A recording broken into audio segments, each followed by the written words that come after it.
Assalamualaikum warahmatullahi wabarakatuh. Apa kabar anak-anak Umi sekalian? Besar harapan dan doa Umi, Anda berada dalam keadaan sehat walafiat dan senantiasa dalam lindungan serta ridho dan rahmatnya Allah Subhanahu wa Ta'ala. Sehingga di hari ini kita dapat melanjutkan pembelajaran kita mata pelajaran Al-Quran Hadis bersama Ibu Syarifah Rodia SAG dengan materi ketentuan rezeki dari Allah berdasarkan surah Al-Quraisy dan surah Al-Insyirah. Terlebih dahulu, marilah kita membacakan basmalah. Bismillahirrahmanirrahim. Baiklah anak Umi, minggu lalu kita sudah membahas tentang surah Al-Quraisy dan surah Al-Insyirah.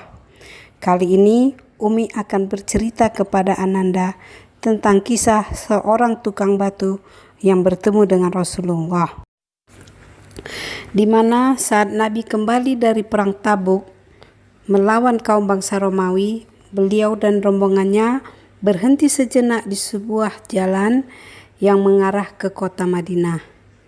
Kemudian Rasulullah menghampiri seorang tukang batu. Beliau memerhatikan tangan si tukang batu tersebut. Tangannya tampak melepuh, kulitnya pun legam yang merah kehitam-hitaman karena terpanggang oleh sinar matahari yang begitu panas. Lantas Nabi Muhammad bertanya kepadanya, "Kenapa dengan tanganmu?" Lalu si tukang batu pun menjawab, "Wahai Rasulullah, saya bekerja membelah batu setiap harinya. Batu-batu itu kemudian saya jual ke pasar dan uangnya saya gunakan untuk memberi nafkah keluarga saya. Karena itulah tangan saya kasar dan melepuh seperti ini." Setelah mendengar jawaban si tukang batu, Rasulullah SAW langsung meraih tangan si tukang batu tersebut dan menciumnya. Kemudian Nabi Muhammad SAW bersabda, "Tangan inilah tangan yang tidak akan pernah disentuh oleh api neraka selama-lamanya."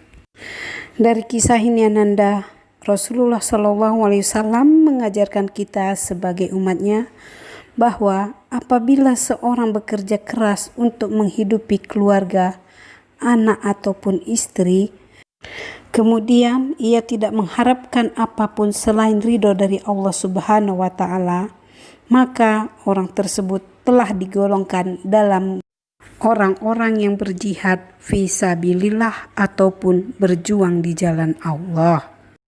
Baiklah anak-anak Umi, demikianlah kisah seorang tukang batu yang bertemu dengan Rasulullah. Selanjutnya, tugas anak-anak Umi adalah setelah mengamati dan menyimak audio pembelajaran ini, sekarang Ananda Ibu berikan tugas. Adapun tugasnya membuat kesimpulan dari kisah tersebut dan hubungkan dengan materi kita tentang ketentuan rezeki dari Allah. Kemudian carilah satu ayat dalam Al-Quran yang membahas mengenai rezeki dari Allah Subhanahu wa Ta'ala selain daripada surah Al-Quraisy dan surah Al-Insyirah. Wabillahi taufiq wal hidayah. Assalamualaikum warahmatullahi wabarakatuh.